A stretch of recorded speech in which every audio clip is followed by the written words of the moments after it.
퇴직하고 탐정 일을 시작한 건 벌써 3년 전 일입니다. 그전엔 경찰이었죠. 그것도 강력반에 있었어요.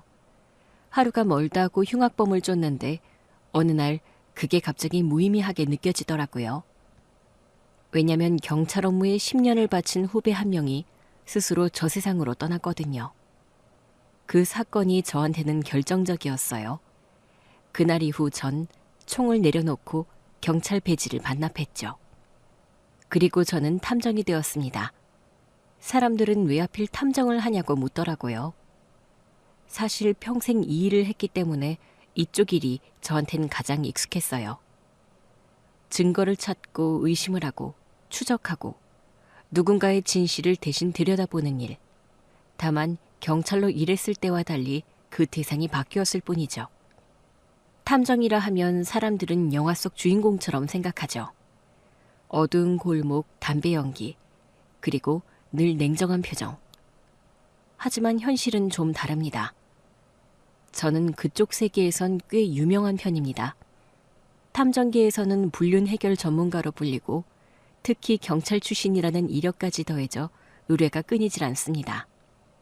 이 바닥에선 한 번 맡기면 무조건 잡아낸다는 말이 있을 정도니까요.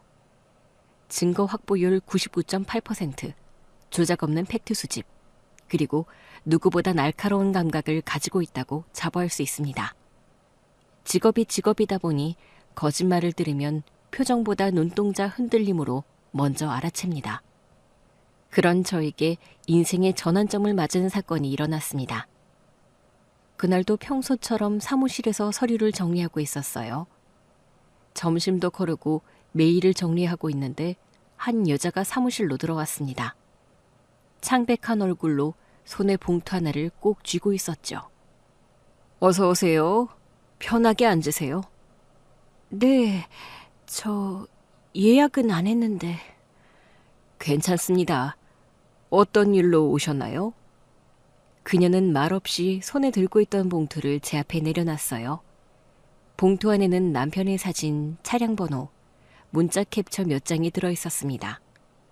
남편과 결혼한 지 이제 1년 정도 됐어요. 근데 남편이 바람이 난 것 같아요. 그것도 상대가 엄마 뻘이랑요. 처음엔 제가 이상한 건 줄 알았는데 지금은 확신해요. 저희 사실 별거 중이에요. 근데 남편이 매달 큰 돈을 현금으로 빼돌리는 걸 알게 됐어요. 누굴 만나고 있다는 건 알았는데 엄마 뻘이랑 그런 관계일 줄은 정말 상상도 못했어요. 단순히 외도 문제는 아니라는 거죠? 네, 이게 진짜 이상해요. 정상적인 연애나 불륜이 아닌 것 같아요. 제가 보기엔 이용당하고 있다는 생각이 들어요. 어떤 식으로든 정리를 해야 하는데 확실한 걸 알아야 이혼을 진행하든 할 수 있을 것 같아서요. 상대 여성이 누군지는 알고 계신가요? 얼굴은 알아요. 몇 번 봤어요. 둘이 호텔에 들어가는 걸요. 처음엔 그냥 지나가는 사람이겠지 했는데 매번 같아요. 같은 호텔, 같은 시간대, 같은 옷차림. 심지어 남편 셔츠에서 그 여자가 쓰는 향수 냄새가 나요. 50은 넘어 보이는 여자예요. 도저히 이해가 안 돼요. 제가 어리니까 만만한 걸까요? 아니면 제가 여자로 부족한 걸까요? 그런 생각은 하지 마세요. 누가 잘못한 건지 그건 제가 확인해 드리겠습니다. 그리고 그 사람을 너무 자주 만나요. 한 주에 2번 이상은 그 호텔로 가요. 매번 같은 시간 저녁 7시예요. 저한텐 매번 회식 있다고 거짓말하면서요. 제가 호텔 로비에서 몰래 기다리다 그 여자 얼굴을 봤어요. 진짜 토할 것 같았어요. 저는 수첩을 꺼내서 전체적인 사건의 흐름, 동선, 시간, 표정, 말투를 세세하게 기록하기 시작했어요. 이 일은 철저한 기록과 준비에서 시작되니까요. 남편은 퇴근하고 1시간 안에 호텔로 가요. 그 뒤로는 전화도 안 받아요. 혼자서 몇 번 따라가 봤거든요. 근데 딱히 뭘 못하겠더라고요. 겁나고 창피하고. 상대 여성에 대해선 혹시 아는 게 있을까요? 얼굴만 봤어요. 멀리서. 근데 사진 같은 건 못 찍었어요. 자기 차로 와서 바로 들어가거든요. 이상하게 늘 혼자 와요. 그리고 저희 남편이 뒤늦게 들어가고요.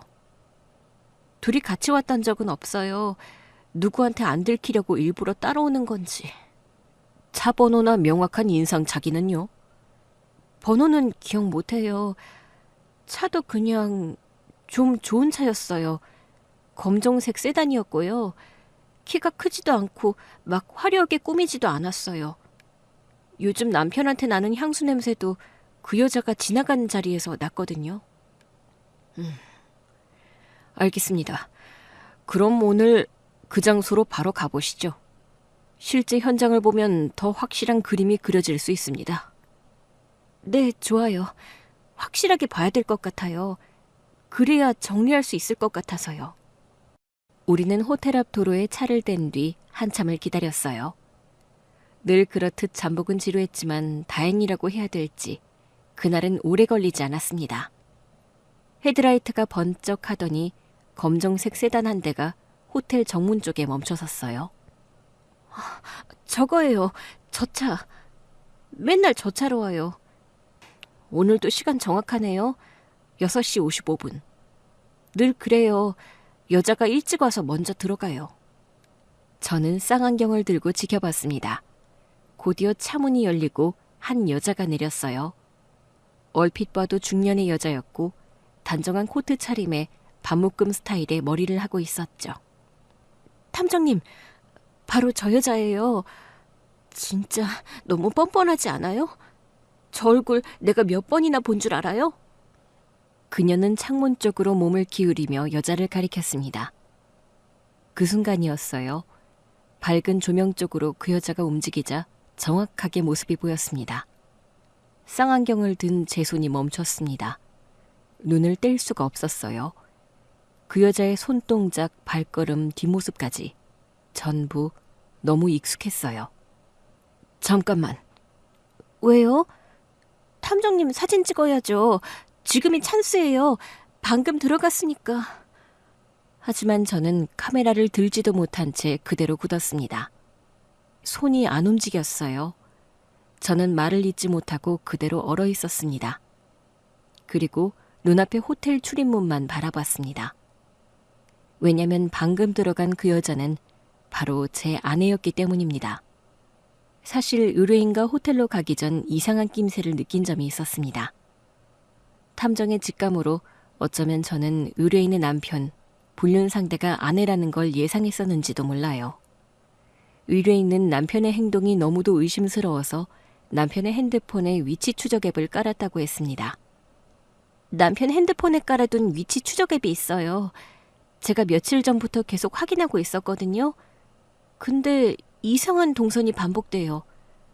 제가 제 핸드폰으로 찍어놨거든요. 한번 봐주세요. 그녀는 핸드폰을 꺼내 지도를 보여주었습니다. 지도의 피는 특정 위치에 반복적으로 찍혀 있었습니다. 여기요.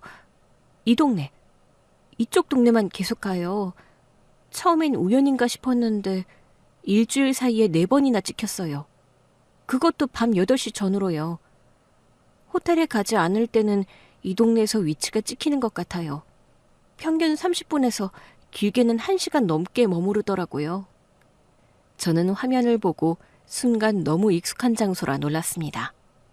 그 동네는 바로 제가 살고 있는 아파트 단지 주변이었습니다. 정확한 위치가 어느 정도까지 잡히던가요? 이 지도상에선 정확히 이 근처예요. 근데 도로명까진 안 나오고 그냥 이 주변 전체만 반경으로 표시돼요. 카페인지 식당인지 아파트인지 정확히 어디에 있는지까지는 확인할 수 없어요. 이전엔 그 동네랑 관련된 적 없었나요?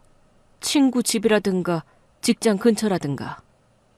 아니요. 저희는 이쪽 동네하고는 전혀 연고 없어요. 정말 익숙하지 않은 동네인데 왜 자꾸 이 동네를 가는 건지. 그 여자가 사는 곳이 이 동네인지. 시간을 보면 주기적으로 같은 패턴인가요? 네. 거의 저녁 8시 전후, 금요일, 일요일, 그리고 이번 주 수요일도요. 이상하죠? 저는 의뢰인의 말을 듣고 잠시 생각에 잠겼습니다. 머릿속에서는 계속 우리 동네의 모습이 떠올랐고 아내가 저에게 말했던 말들이 겹쳐 들려왔습니다. 나 친구 만나러 좀 나갔다 올게. 그 말이 바로 의뢰인이 말한 그 이번 주 수요일 저녁이었습니다. 하지만 이때까지만 해도 말도 안 된다고 생각하고 있었어요. 혹시 탐정님은 이 동네 잘 아세요? 예, 익숙한 동네입니다. 제가 알아보겠습니다. 제가 너무 오버하는 걸까요? 근데 이상하게 불안해요. 남편이 뭔가 숨기고 있는 게 더 있는 것 같아요. 지금 불안한 건 아무것도 모르기 때문에 불안한 거예요. 우리가 알아보려고 하는 게 바로 그 불안의 정체니까요. 확인해보죠. 감사합니다. 그리고 정말 죄송하지만 혹시 이 동네에 CCTV 있는 카페나 식당 같은 곳 알아보실 수 있으세요? 이 근처 어딘가에서 만나고 있을 것 같아서요. 알겠습니다. 제가 하는 일이 그건데요. 다 찾아보겠습니다. 그렇게 의뢰인이 얘기한 위치 추적 앱을 살펴보고 같이 호텔로 찾아간 것이었습니다. 익숙하다 그런 말로는 부족했어요. 착각일 여지도 없었습니다. 호텔에 들어가는 그 여자는 분명 제 아내가 맞았습니다. 그 순간 머릿속에서 모든 장면이 한꺼번에 뒤엉켜 지나갔어요. 아침마다 모닝커피를 타주던 모습. 퇴근할 때면 문 앞에서 기다리다 고생했어 하고 웃던 얼굴. 제 생일이면 꼭 미역국을 끓여놓고 괜히 태어난 척 상을 차리던 그 모습까지. 방금 호텔로 들어간 그 여자의 표정과 행동 하나하나가 그 모든 장면이랑 겹쳐지며 같은 사람이라고 얘기하고 있었어요. 이 상황이 도저히 이해가 안 됐고 믿기지도 않았습니다. 입술이 말라붙고 온몸이 고장난 것처럼 멈췄고 카메라를 들고 있는지조차 잊어버릴 정도였어요. 사진을 찍어야겠다는 생각도 의뢰인에게 뭔가 설명해야겠다는 생각도 들지 않았어요. 그동안 많은 사건들에서 의뢰인이 불륜을 저지르는 상태를 봤을 때 옆에서 위로 아닌 위로를 해주곤 했었는데 그 일을 제가 겪게 될 줄은 정말 꿈에도 몰랐습니다. 이건 그냥 바람 현장이 아니었습니다. 그 여자가 누구인지 아는 순간부터 더 이상 제가 해결해야 될 사건이 아니었어요.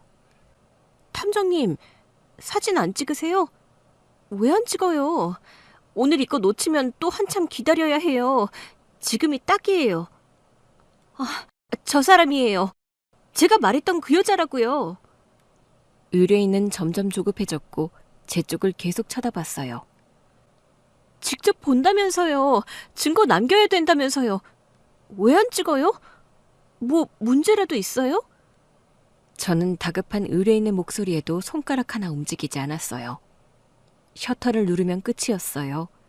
그 여자의 얼굴이 기록으로 남게 되고 그건 곧 아내를 상간녀로 만드는 일이었습니다. 저는 아직 그 여자의 남편이었습니다. 그래서 아무것도 할 수 없었습니다. 이제 시간은 7시를 막 넘기고 있었고 우리는 계속 기다렸습니다. 그리고 약 10분쯤 지나 호텔 정문 쪽으로 또 다른 인물이 다가왔습니다. 저 사람이에요. 제 남편. 진짜 거짓말처럼 정확하네요. 그 남자는 익숙한 듯 입구로 들어서며 로비를 가로질렀고 엘리베이터 앞에 서서 카드키를 꺼내들었습니다. 진짜 아니길 바랐는데 더는 못 보겠어요. 그냥 더 확인하고 싶지도 않아요. 그럼 오늘은 여기서 먼저 들어가세요. 저는 호텔 프런트에서 확인할 게 하나 있어서요. 잠깐만 들렀다 갈게요. 의뢰인이 떠나고 저는 호텔 프런트로 갔습니다. 근무 중이던 직원은 친절한 미소를 지으며 인사했죠. 저 잠깐 말씀 좀 나눠도 될까요? 네, 어떤 도움이 필요하신가요? 저는 사설 탐정입니다. 방금 7시쯤 이 호텔에 중년 여성 한 분과 20대 중반 남성이 따로 들어온 걸 봤습니다. 혹시 두 사람이 같은 방에 머무르는지 확인 가능할까요? 죄송하지만 고객 정보는 알려드릴 수 없습니다. 제가 어떤 일로 이걸 확인하고 있는지 말씀드릴게요. 지금 저 남성의 부인이 제 의뢰인이에요. 둘의 관계를 확인하는 건 단순한 사생활 침해가 아니라 한 가정이 걸린 문제입니다. 녹음도 촬영도 안 하고 있습니다.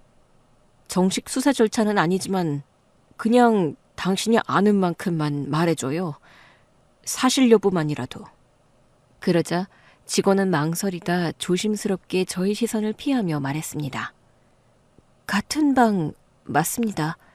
항상 여자분이 먼저 오시고 조금 있다가 남자분이 들어오세요. 워낙 자주 오셔서 프런트 쪽에서도 다들 알고 있어요. 대부분은 부부로 알고 있습니다. 그 말만으로도 충분했습니다. 그리고 저는 곧장 호텔을 나왔습니다. 집으로 들어가고 싶지 않았어요. 아니, 저의 아내의 얼굴을 보는 게 두려웠습니다. 그래서 호텔 근처 모텔로 향했습니다. 그날 밤은 그냥 아무데나 들어가고 싶었습니다. 방에 들어가자마자 카메라도 가방도 다 던져뒀습니다. 침대에 누웠지만 눈은 감기지 않았습니다. 내가 지금 본 게 정말 사실일까? 그 여자가 진짜 내 아내가 맞을까? 정말 아니었으면 좋겠다고 믿고 싶지 않았어요. 하지만 쌍안경 너머로 봤던 그 모습이 머릿속에 박혀서 절대 지워지지 않았습니다. 탐정이라는 직업, 남들 인생 들여다보는 게 일인 사람이 정작 내 옆 사람은 하나도 몰랐구나. 그 생각에 너무 한심하고 괴로웠습니다. 차라리 몰랐으면 좋았을 텐데 내 손으로 확인하지 않았더라면 우리 아내를 아직 믿고 있었을까. 그렇게 뒤섞인 생각 속에서 그 밤은 도무지 끝날 기미가 없었습니다. 결국 저는 그날 밤을 꼬박 세웠습니다. 해가 뜨기 전 모텔을 나섰죠. 도대체 무슨 생각이었는지 모르겠지만 그 두 사람이 나오는 걸 꼭 봐야겠다는 생각뿐이었어요. 호텔 입구가 보이는 곳에 차를 세우고 엔진도 끄고 기다렸습니다. 어제처럼 카메라도 꺼내지 않았고 쌍안경도 들지 않았습니다. 그냥 내 눈으로 직접 보고 싶었습니다. 그리고 1시간이 좀 넘었을까요? 호텔 정문 쪽으로 낯익은 모습이 보였습니다. 먼저 나온 건 아내였습니다. 옷차림도 머리 모양도 어제의 모습과 동일했습니다. 그 뒤를 따라 젊은 남자가 걸어 나왔습니다. 둘은 나란히 걷지 않았고 말도 없었습니다. 그런데 그 순간 믿기 힘든 장면이 눈앞에 펼쳐졌습니다. 아내의 손엔 종이 쇼핑백이 들려 있었는데 그걸 그 남자에게 건넸습니다. 그리고 그 남자는 자연스럽게 쇼핑백을 받아들었죠. 너무 자연스럽고 익숙한 손길이었습니다. 한동안 저는 움직일 수 없었어요. 그게 뭔지 머릿속에선 해석이 안 되는데 마음은 이미 결론을 내리고 있었거든요. 그 둘은 같은 방에서 나왔고 아내는 저 남자에게 선물을 건네고 제 안에서 모든 게 무너졌습니다. 그 후로 며칠 동안 저는 탐정 의뢰를 받지 않고 쉬었습니다. 카메라도 한 번도 만지지 않았습니다. 그리고 핸드폰도 꺼두었죠. 아무것도 보고 싶지 않았고 그렇다고 딱히 뭘 하겠다는 마음도 없었습니다. 경찰 시절엔 끔찍한 사건 사고도 많이 봤어요. 하지만 그 어떤 것도 지금보다 덜 아팠습니다. 그땐 제 일이었으니까요. 심지어 탐정이 된 이후에도 마찬가지였습니다. 의뢰인의 사연을 사진에 담고 영상으로 남기면서 저는 늘 한 발짝 떨어져 있었습니다. 그런데 이번엔 그 프레임 안에 제 아내가 들어왔습니다. 이제는 누군가의 이야기가 아니라 제 이야기였습니다. 그래서 무너졌습니다. 아내를 다른 사람처럼 받아들일 수가 없었습니다. 그 며칠 동안 아내는 아무 일도 없는 사람처럼 굴었어요. 평소와 같이 아침이면 모닝커피를 건네며 저에게 말을 붙였고 저녁엔 제가 좋아하는 반찬들을 하나둘 꺼내놨습니다. 오늘은 당신 좋아하는 제육볶음 했어. 기운 좀 내봐. 얼굴이 너무 안 좋아. 그래? 오늘도 일 안 나가? 며칠째 집에만 있어서 그래. 잠깐 바람이라도 쐬고 와. 저는 대답하지 않았습니다. 내가 집에 없으면 그 남자를 만나러 갈 거라는 걸 알고 있었거든요. 식사 중간에도 아내는 계속 말을 걸었습니다. 당신 그때 말했던 그 영화 우리 주말에 같이 볼까? 주말엔 약속 있어? 누구랑? 다른 사람이랑 보러 가. 내가 영화를 누구랑 보러 가? 저는 밥만 먹고 자리에서 일어났고 아내는 식탁 정리를 하다 말고 거실로 와서 말했어요. 나 친구 만나고 올게. 좀 걸어야겠다. 요즘 몸이 묵직해서. 그렇게 아내는 제가 집에서 나가지를 않으니 거짓말을 해가며 그 남자를 만나러 가는 듯 했어요. 저는 속에서 끓어오르는 분노를 참기가 힘들었습니다. 다녀와. 금방 다녀올게. 이대로 가만히 있을 수 없었습니다. 아내가 나가고 저는 다른 증거를 찾기 위해 부지런히 움직였어요. 안방으로 들어가 옷장을 여는데 아내가 호텔에서 입었던 외투를 발견했습니다. 외투 안을 살펴보는데 영수증 하나가 들어있었어요. 그 영수증은 다름 아닌 그때 목격한 호텔에서 영업하고 있는 카페였죠. 순간 심장이 쿵 내려앉았습니다. 그 호텔은 바로 그날 두 사람을 본 장소였으니까요. 그리고 화장대 서랍을 뒤졌는데 구석에 같은 영수증이 더 나왔어요. 날짜가 한두 번이 아니었습니다. 저는 손에 쥔 영수증을 구겼습니다. 제 안에서 수없이 많은 생각이 뒤엉켰습니다. 배신감이 컸어요. 그 남자와 제 아내가 같이 있다는 걸 상상만 해도 너무나 괴로웠습니다. 저는 이대로 아무것도 안 하면 미쳐버릴 것 같았습니다. 그 사람 입으로 듣기 전까진 제 안에서 뭔가가 계속 맴돌고 모든 게 부서질 것 같았습니다. 다음 날 저는 아내에게 일부러 말을 꺼냈습니다. 나 오늘 좀 늦어. 의뢰인 만나러 나가야 돼. 알겠어. 조심히 다녀와. 추운데 목도리 챙겨. 그렇게 집을 나서는 척하며 차를 집 앞에 대놓고 기다렸습니다. 30분쯤 지났을까요? 거실 불이 꺼지고 현관문이 열리는 소리가 났습니다. 아내가 문을 나서는 모습이 보였습니다. 외출복으로 갈아입은 상태였고 핸드폰을 귀에 댄 채로 무언가를 통화하며 내려왔습니다. 저는 시동도 걸지 않고 불도 켜지 않은 차 안에서 그 모습을 가만히 지켜보고 있었습니다. 그녀는 익숙한 발걸음으로 그 길을 따라 어딘가로 향하고 있었습니다. 그리고 골목을 빠져나간 뒤 근처 큰 길에서 택시를 잡아탔습니다. 그 모습을 본 순간 이번엔 따라가야겠다는 생각이 들었습니다. 택시는 출발했고 저도 간격을 유지하며 뒤를 따랐습니다. 길은 익숙했습니다. 바로 그 호텔이 있는 거리였죠. 이어서 택시는 호텔 앞에 멈췄고 아내는 아무런 망설임 없이 안으로 들어갔습니다. 그때와 똑같은 패턴이었습니다.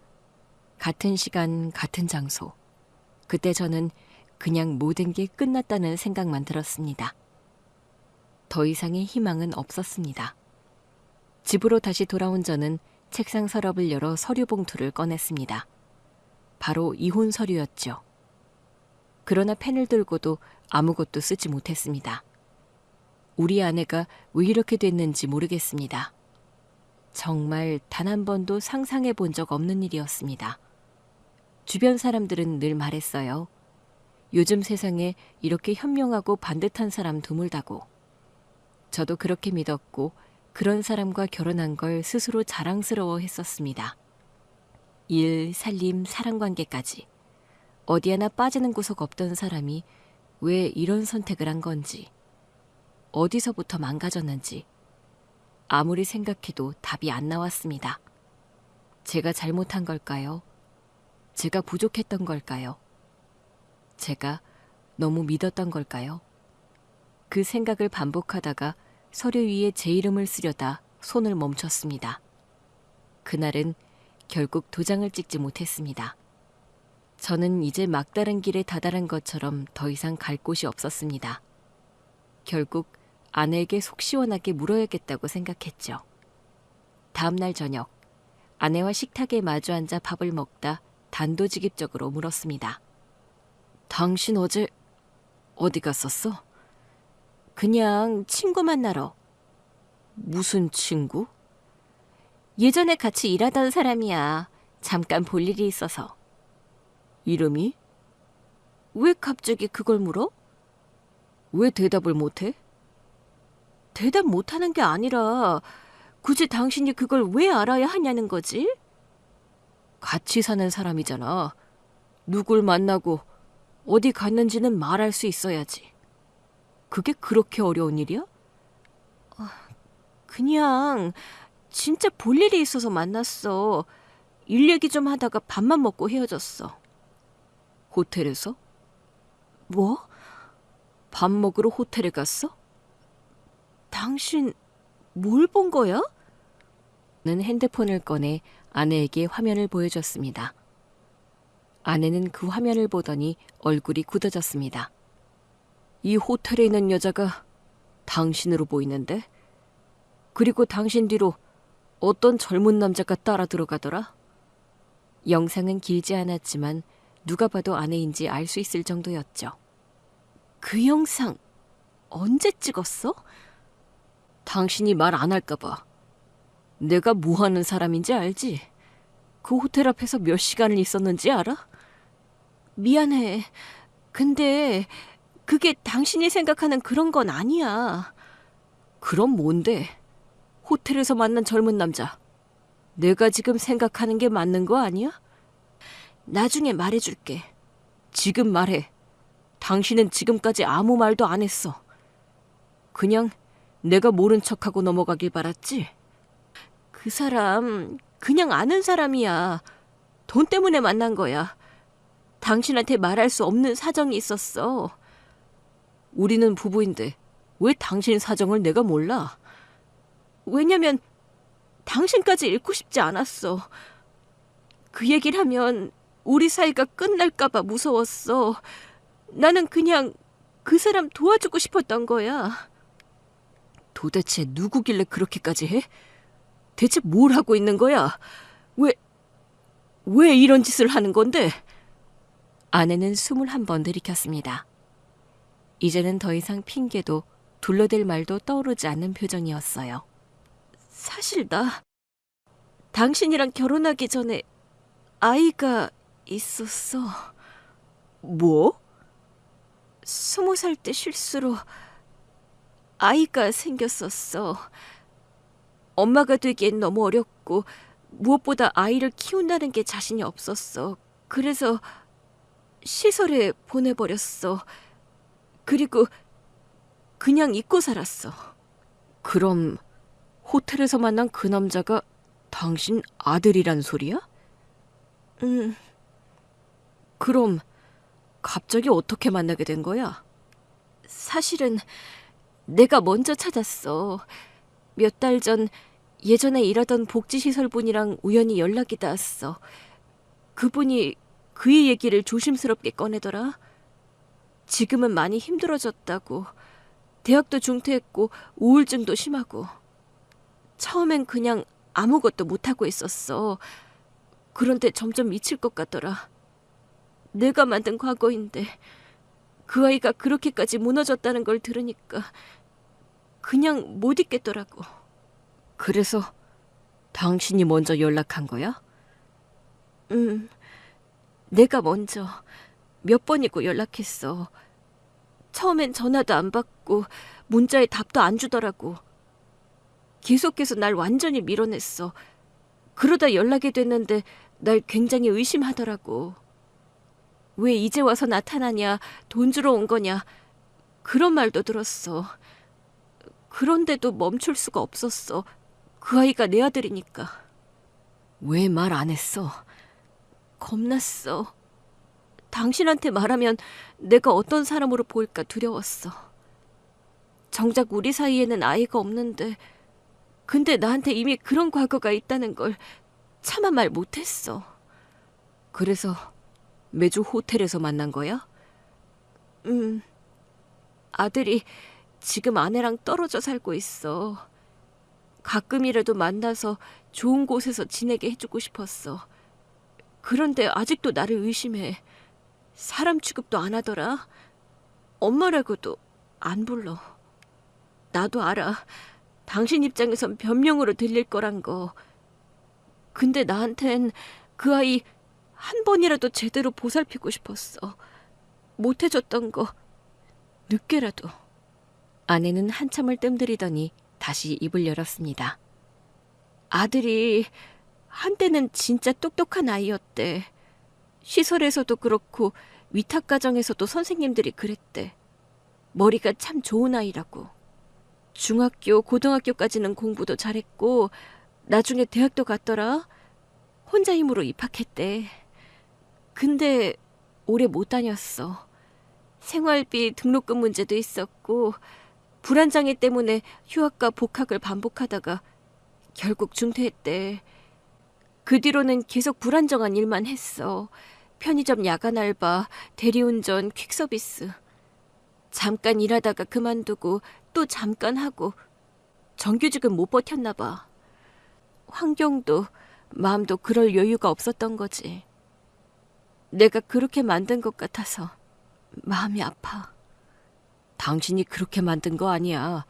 그렇게 생각하지 마.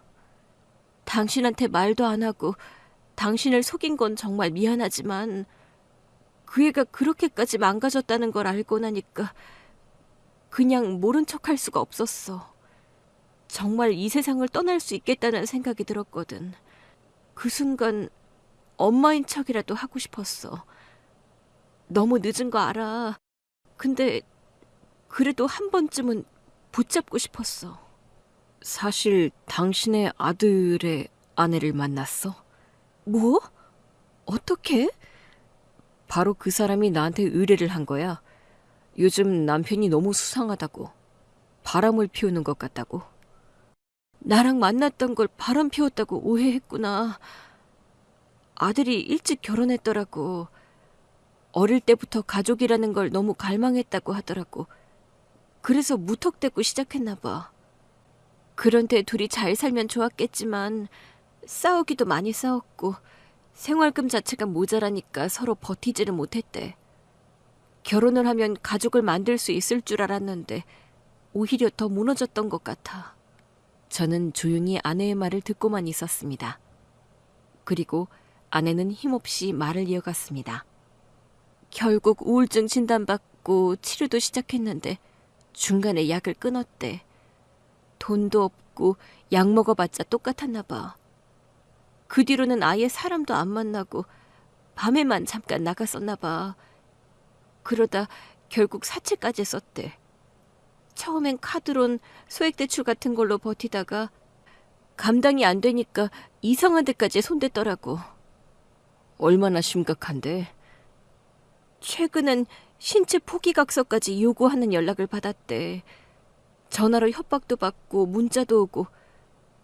그거 듣고 나니까 진짜 가만히 있을 수가 없었어. 그 순간부터 그냥 이성적으로 생각할 수가 없었어. 안 그래도 의뢰인도 남편이 어디에 돈을 쓰는지 의문이라고 했어. 통장에 있는 돈을 계속해서 현금으로 뽑아갔다고. 나는 그냥 다시 그때처럼 될까봐, 내가 그 애를 또 놓치게 될까봐. 그래서 호텔도 잡고 용돈도 주고 그렇게라도 계속해서 연결고리를 만들고 싶었어. 그 애는 평생 버림받았다는 생각을 하면서 살았어. 자기 존재가 불필요하다고, 사람한테 기대면 다 떠난다고. 그러면서 겨우 버텨온 아이야. 하지만 나한테 지금 이 상황을 이해해달라고는 안 했으면 좋겠어. 일부러 숨기려던 건 아니었어. 일부러가 아니었다고? 그럼 내가 호텔에서 당신을 보지 않았다고 해도 나중에 나한테 얘기했을 거야? 언젠가는 당신한테 얘기했겠지. 나도 계속 고민했어. 당신한테 어떻게 말해야 할지 몰랐어. 시간이 지나면 괜찮아질 줄 알았어. 괜찮아져? 뭐가? 당신 혼자 결정한 일들이 시간이 지나면 그냥 괜찮아진다고 생각했냐고? 그 애가 망가진 삶을 살고 있다는 걸 알고부터 그때부터 아무것도 제대로 판단이 안 됐어. 그래서 나한테는 아무 말도 안 하고 혼자 만나고 혼자 다 감당했어? 그게 날 위한 거였다고 말하려는 거야? 당신 마음은 그래. 이해해. 하지만 나한테만큼은 말해줬어야지. 미안해. 먼저 말 못한 거 정말 후회하고 있어. 당신과 나 사이 고민을 좀 해봐야 될 것 같아. 나한테 시간이 좀 필요할 것 같아. 내가 당신한테 말하면 당신이 날 다르게 볼까봐 겁났어. 내가 너무 부끄러웠어. 미안해. 그날 밤 저는 방에 들어가지 않았습니다. 어두운 거실에 앉아 아무것도 하지 않고 밤을 보냈습니다. 그냥 그렇게 있었어요. 머릿속 생각은 복잡했지만 결론은 하나였습니다. 이건 더는 이어갈 수 없는 관계였습니다. 나는 우리 아내에 대해서 아는 것이 없었던 것 같아요.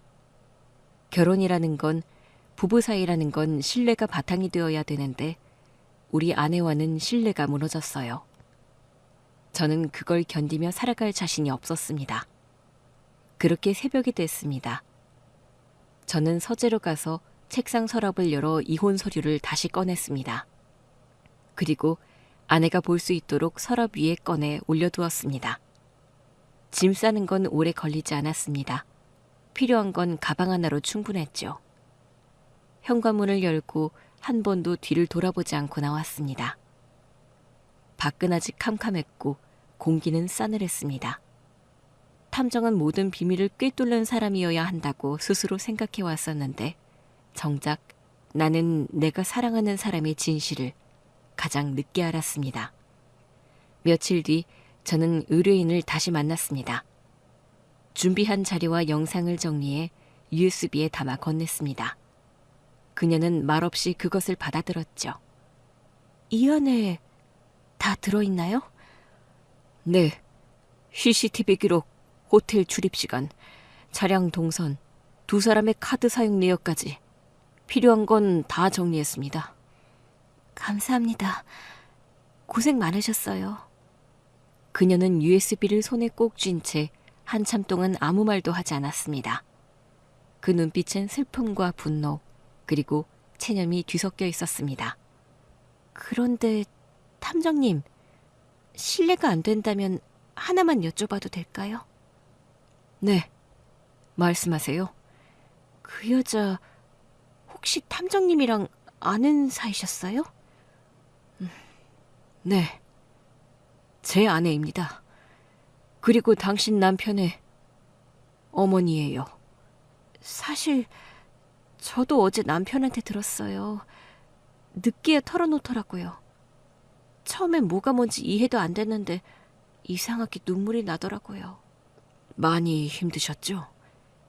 네. 근데 진실을 알고 나니까 화가 나기보다는 슬픈 감정이 더 올라왔어요. 그런데 마음으로는 이제 그 사람을 향해 있지가 않아요. 너무 지쳤나 봐요. 언제부터 그 사람과 그렇게 멀어진 걸까요? 저는 진짜 그 사람을 위해서 뭐든 다 했는데. 그 마음 잘 압니다. 저는 이혼을 해야겠죠? 그건 제가 대신 말할 수 없는 부분입니다. 제가 할 수 있는 건 사실만 전하는 거예요. 판단은 오롯이 당신 몫입니다. 제가 너무 바보 같죠? 의심하면서도 믿으려고 했고 믿으면서도 두려워했어요. 근데 결국 제가 의심했던 부분은 다 가짜였어요. 그건 바보가 아니라 사랑이었겠죠. 그런가요? 사랑이란 게 왜 이렇게 허무할까요? 그 사람한테는 아무 의미 없었을까봐. 그게 제일 두려워요. 지금 당신이 느끼는 그 감정이 어쩌면 정답일지도 모릅니다. 의뢰인은 한참을 말없이 앉아 있었습니다. 그리고 이내 USB를 가방에 조심스레 넣으며 말했습니다. 감사합니다. 정말로. 제가 처음 이곳에 왔을 땐 무슨 얼굴로 뵈야 할지 몰랐어요. 근데 탐정님도 많이 힘드셨을 것 같아요. 그게 느껴졌어요. 괜찮습니다. 서로 조금씩 지나가고 있는 중이에요. 부디 탐정님은 잘 이겨내시길 바랄게요. 감사합니다. 당신도요. 그녀는 저에게 인사하며 사무실을 나섰고 저는 떠나는 그녀의 뒷모습을 한참 바라봤습니다. 며칠 후 저는 추가로 짐을 더 가져오기 위해 잠시 집에 들렀습니다. 오랜만에 봐도 집안 풍경은 그대로였어요. 그때였습니다. 안방에서 아내가 다급히 나오면서 통화를 하고 있었죠.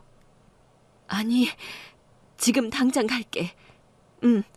20분 안에 도착할 수 있어. 아내의 목소리는 단호했고 표정은 무언가에 쫓기듯 날카로웠습니다. 아내는 저를 미처 보지도 못하고 황급히 밖으로 나갔죠.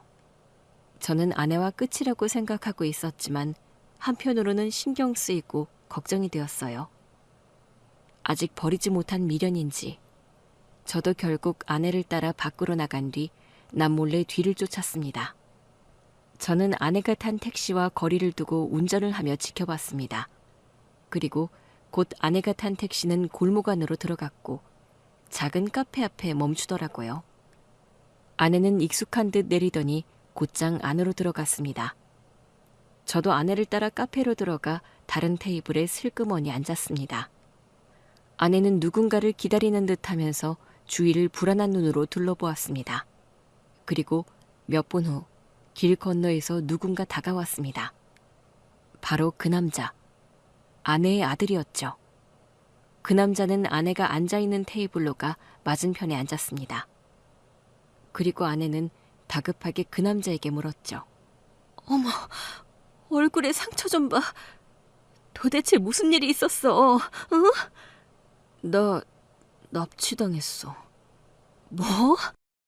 무슨 소리를 하는 거야? 누구한테? 빚 독촉하던 놈들한테. 어제 밤에 퀵 배송 마치고 나오는 길에 골목에서 누가 나를 뒤에서 치더라고. 그리고 차 트렁크에 실려서 창고 같은 데 하루 넘게 갇혀 있다가 지금 겨우 탈출한 거야. 잠깐, 뭐라고? 경찰엔 말했어? 경찰? 경찰한테 말해서 뭐해. 경찰이 내 말 믿어주기라도 하는 줄 알아? 경찰서 안 가봤지? 내가 말해봤자 소용없어. 나 진짜 죽는 줄 알았어. 아, 내 인생 진짜 여기서 끝나는구나 싶더라. 근데 그 순간에도 그쪽 얼굴이 떠오르는 거야. 날 버렸던 당신 생각. 그게 다 스쳐 지나가더라. 미안해. 미안하다는 말, 몰랐다는 말, 이제 그만해. 이제 지겨워. 나 이렇게 사는 동안 나 지켜준 적 한 번도 없잖아.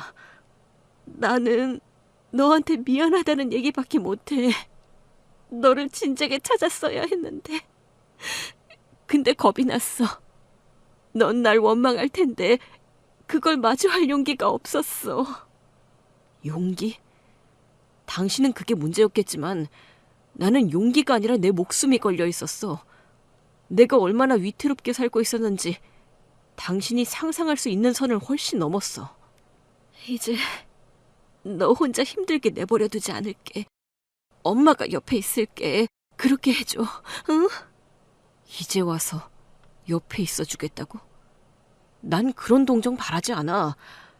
그날 당신이 나버리고 떠날 때 내가 한참 동안 울었던 거 알아? 애라서 아무것도 모를 줄 알았겠지. 근데 나는 그 순간이 다 기억나. 당신 얼굴, 당신 표정, 그리고 당신 손이 날 떠밀었어. 아내는 그저 고개를 떨군 채 테이블 위 손을 움켜쥐고 있었습니다. 그 남자는 자신도 고통스러운 듯 고개를 돌리며 말을 이었습니다. 나는 정말 당신처럼 살지 않으려고 발버둥 쳤어. 결혼도 해서 안정적이고 행복한 결혼 생활을 꿈꿨어. 정말 평범한 가정을 갖는 게 내 소원이었어. 근데 그 사람하고도 갈등만 반복됐어. 정말 내 삶 자체가 지옥 같아. 나 이제 당신 앞에 다신 안 나타날 거야. 오늘이 마지막이야. 이제 나는 그 누구한테도 기대도 원망도 없이 살 거야. 당신이 누군지, 어디 사는지, 어떤 과거가 있는지 이젠 다 상관없어. 난 그냥 내 인생만 지킬 거야. 그 남자는 말을 마치고 일어섰습니다. 그 순간 아내가 그 손을 붙잡았죠. 기회 한 번만 진심으로 부탁할게. 기회는 과거의 당신이 그날 포기했던 거야. 난 지금 내 삶 하나 지키는 것도 벅차. 당신까지 내 인생에 끼어들 공간이 없어. 그리고 그는 그렇게 떠났습니다. 그가 떠난 자리를 바라보며 아내는 굳은 채 앉아 있었습니다. 저는 그 장면을 멀리서 지켜보며 생각했습니다. 이상하게도 화가 나지 않더라고요. 분명 아내에게 배신당했고 거짓말에 속았고 제 인생은 산산조각 났지만 그 순간만큼은 분노보다 더 깊은 감정이 올라왔습니다. 바로 연민이었습니다.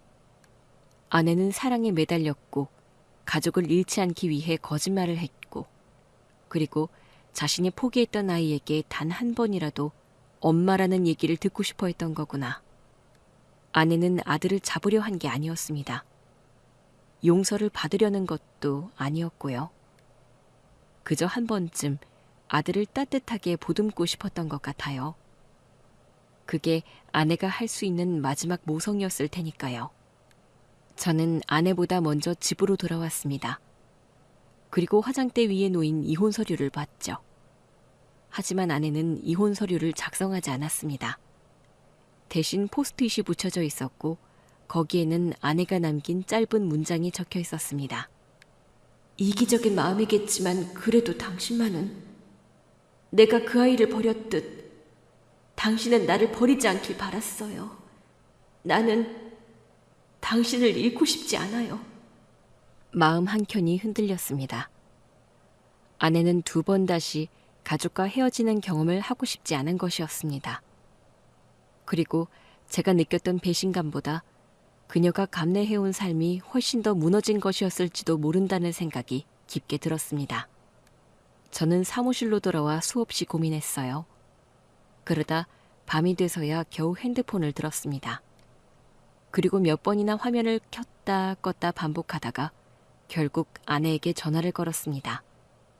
신호음이 두세 번 울리고 기다렸다는 듯이 아내가 전화를 받더라고요. 여보?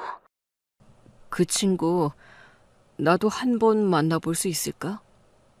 아내는 아무 말도 없었습니다. 느낌으로는 조금 놀란 듯 싶었어요.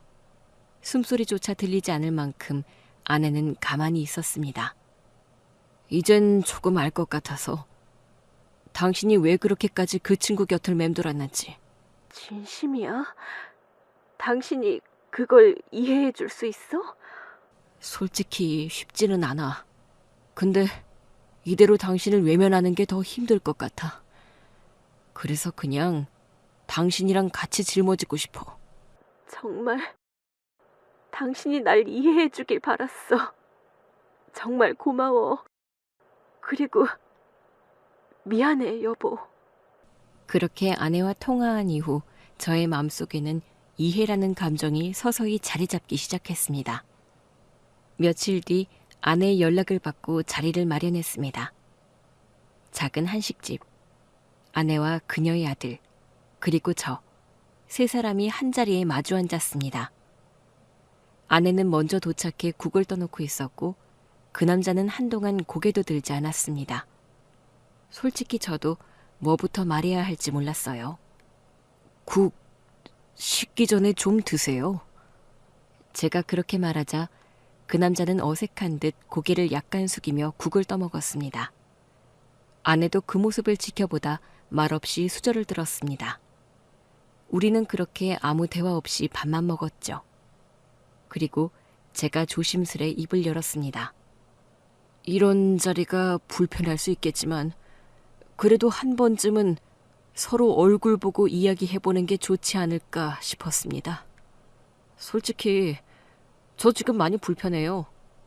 그냥 얼굴 한번 보고 밥 한 끼 먹는 자리라고 생각하면서 나왔습니다. 그래도 이렇게 와줘서 고마워. 엄마는 지금 이 순간이 믿어지지가 않는다. 당신 때문에 이 자리에 나온 게 아니야. 이분 때문에 나온 거야. 나였으면 우리 아내랑 누군가 피가 섞인 다른 자식이 있다고 하면 너무 싫었을 텐데 이렇게 해주는 사람이 처음이라서. 당신이 버텨온 세월이 얼마나 힘들었는지 우리는 감히 상상도 할 수 없어요. 근데 지금부터라도 우리가 조금씩 알아가 보도록 할게요. 당신이 마음을 열 때까지 조급하게 생각하지 않고 천천히 기다릴게요. 그냥 오늘은 편하게 같이 밥 먹는 자리라고 생각해요. 그 남자는 제 말을 듣고는 한참 아무 말 없이 있다가 결국 수저를 다시 들었습니다.